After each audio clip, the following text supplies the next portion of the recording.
What's up, guys? It's that one Apple Guy back at it again, another video. And today we're going to be looking at the Moto G 2024 and 2025. Now, we're going to first start out with the design of this device, and it's a really nice design. So on the back, we're getting this pleather finish. It looks like leather, and it actually feels a little bit like leather also. And it's kind of a nice green, like a green gray is what I'm trying to get at. It looks really good. This is the best looking Motorola phone ever, I think. It looks so good. We have a Motorola logo here, and our dual camera setup with a flash. And towards the right side, we have all plastic design, but we have our fingerprint / power button and our volume. Any fingerprint works very well. Right there. And right there.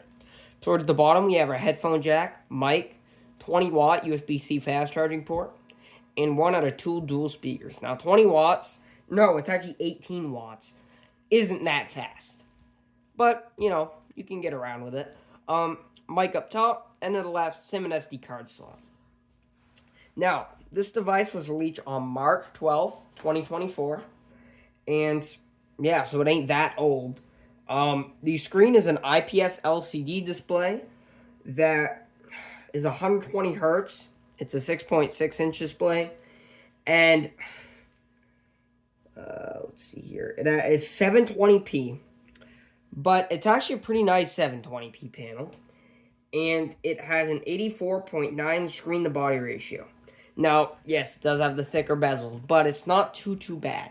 It looks pretty nice. And the screen is pretty nice. 120 hertz, you can definitely feel it. It's pretty silky smooth on there. It's actually a really good IPS LCD screen.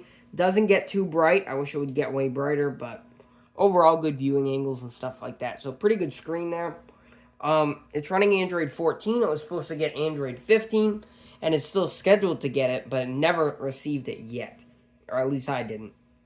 So if I go into system updates and check for updates here, you can see saying everything looks good. So, whatever.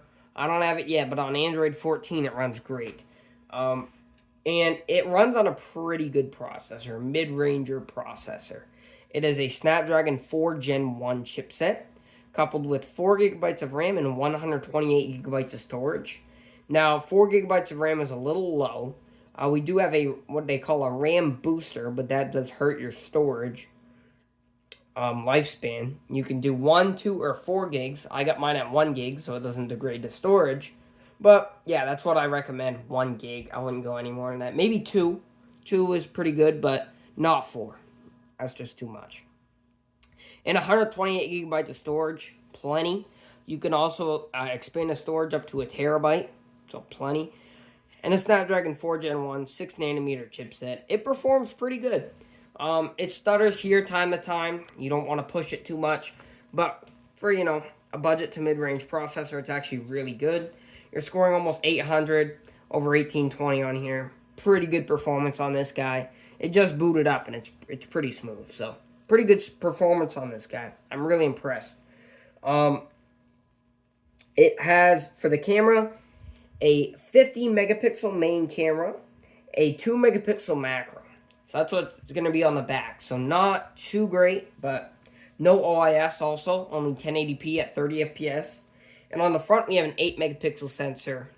Obviously, no OIS. And that one's going to be 1080p 30 FPS also. Yeah, and the cameras aren't great. But they get the job done. You can see here, you get your standard modes. You do get active photos there. You do get your macro mode, which is kind of gimmicky. And then 1x. Typical point and shoot shot. You let it process a little bit. And there's your shot. Now that one I took while I was shaky, but it produces, a fairly good shot. I don't think it's done processing, just turned on. There we go. That's a better shot. That's reasonable for this price range. You can get it, you used to be able to get it at Walmart for $40. So for $40, it's definitely worth it. Video, 1080p 30, nothing to write home about. You do get slow motion. 8x, you can pinch up to.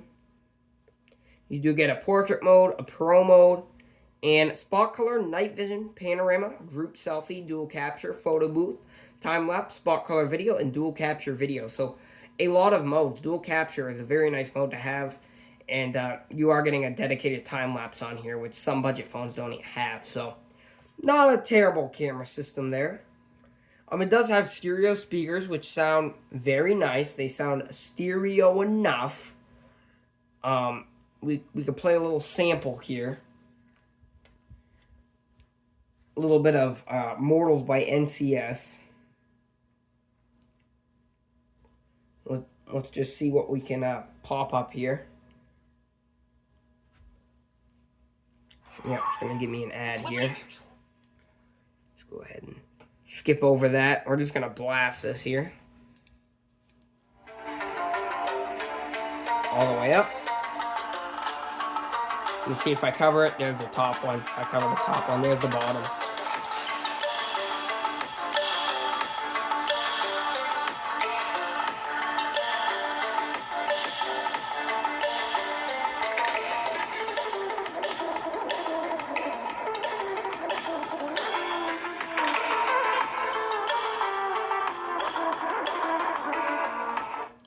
It sounds pretty good.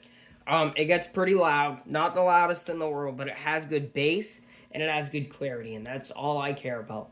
And if you want it to go louder, download an equalizer, or they actually have Dolby Atmos. So there's tons of modes here. Motorola has been doing that.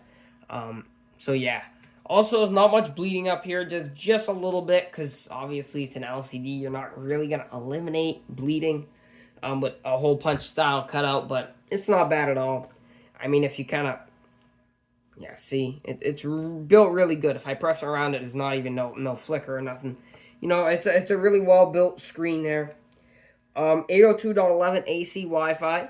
This is packing a 5,000 milliamp hour cell with 18 watt wired charging, again.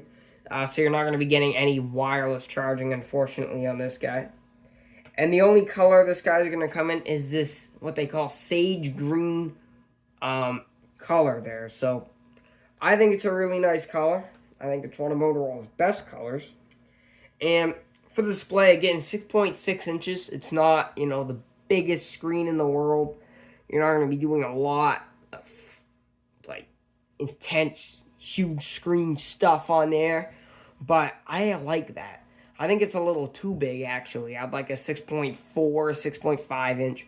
6.4 is pretty much my sweet spot. Even with if they would put thinner bezels on this guy, it'd definitely be smaller. But, you know, and with this processor, you could do some pretty simple gaming here. I managed to load up Flappy Bird on here. I don't even know how I did it, but this is the original one here, and it runs like a charm. This phone runs light stuff great. Even some of the heavier stuff like Call of Duty Mobile, it runs pretty good. I absolutely suck at Flappy Bird, but let's see if I can get a quick dub in. Okay, that's enough of that. But yeah, you can play some pretty easy stuff here. Geometry Dash. I suck at this game. Now I'm gonna mute this just because it might be copyright. But yeah, Android 14 is kind of getting old. All the budget phones are running Android 14 right now, it seems. Obviously, the new Motorola's come with 15, and they're geared to get 2 years of updates, actually. That's a claim that I hope they stick with. It's still not what Samsung's promising on their budget phones, 6 years. But it is something, and Motorola has really, really good, like, compatibility, or whatever you want to call it. They make their phones so smooth, because it's stock Android. There's just a little bit of Motorola stuff on top of it that doesn't really slow the phone down at all. And that's why these Motorola budget phones are like, you know, a lot of people buy them. But number one right now is actually the Galaxy A1 series, which I don't get why, because they're actually pretty slow phones. My A16, it's pretty slow because it's hindered by the UI. This, it's not hindered by nothing. Just a little bit of Motorola stuff maybe can slow it down a little bit. But Samsung's UI is so bloated. It's full of so much stuff. Even some of the older flagships, handle it bad. So that's just my opinion. If you have the Moto G, 2024 and 20, that was weird. In 2025, I definitely keep it for another year. Definitely worth it. Peace.